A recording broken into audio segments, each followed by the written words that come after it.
Boxing is a sport that combines strength, skill, and strategy. But did you know, in the art of boxing lies a world of physics? Today, we'll dive into the science behind the sport, exploring the principles that govern the movements, impacts, and dynamics of boxing.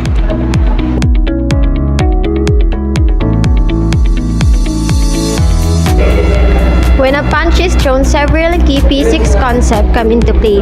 The first is Newton's third law of motion, which states that for every action, there is an equal and opposite reaction. When a boxer throws a punch, the force exerted on the opponent's face or body is met with an equal force pushing back it on the boxer's hand. This equation represents Newton's second law of motion, where force is equal to mass multiplied by acceleration by wearing gloves. The mass of the hand increases, resulting in a higher force during impact. When the boxer throws a punch, they generate a great amount of force.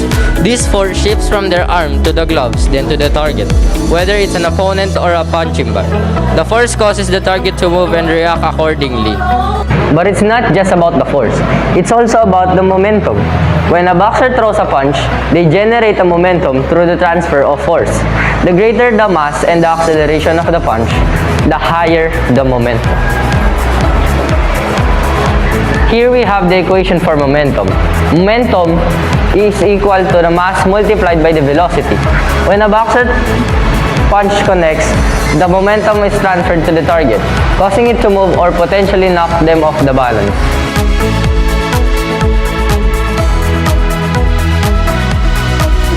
The cross is a straight punch delivered by the rear hand.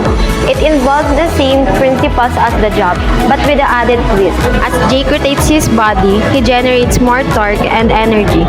This is known as the kinetic chain, where the force generated in the legs and hips is transmitted through the core and into the arm.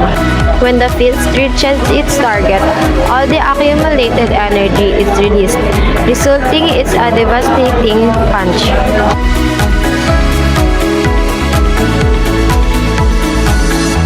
Timing and velocity also plays a significant role in boxing.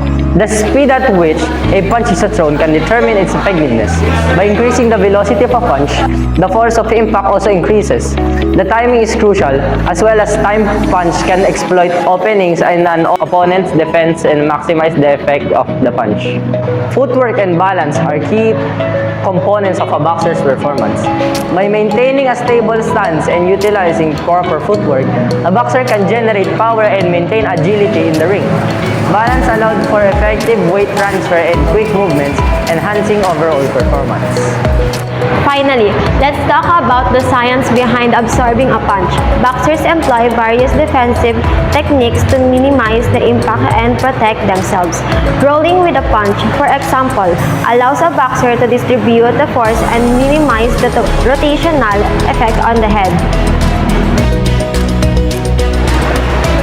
Boxing is not just a display of strength and endurance. It's a sport where the laws and physics come into play with every punch thrown.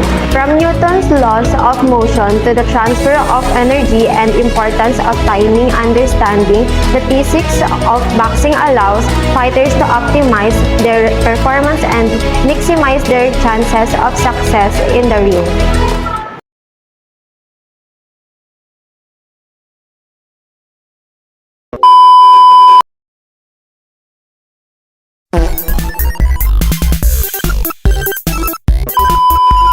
Represents Newton's second law, where force is equal to mass.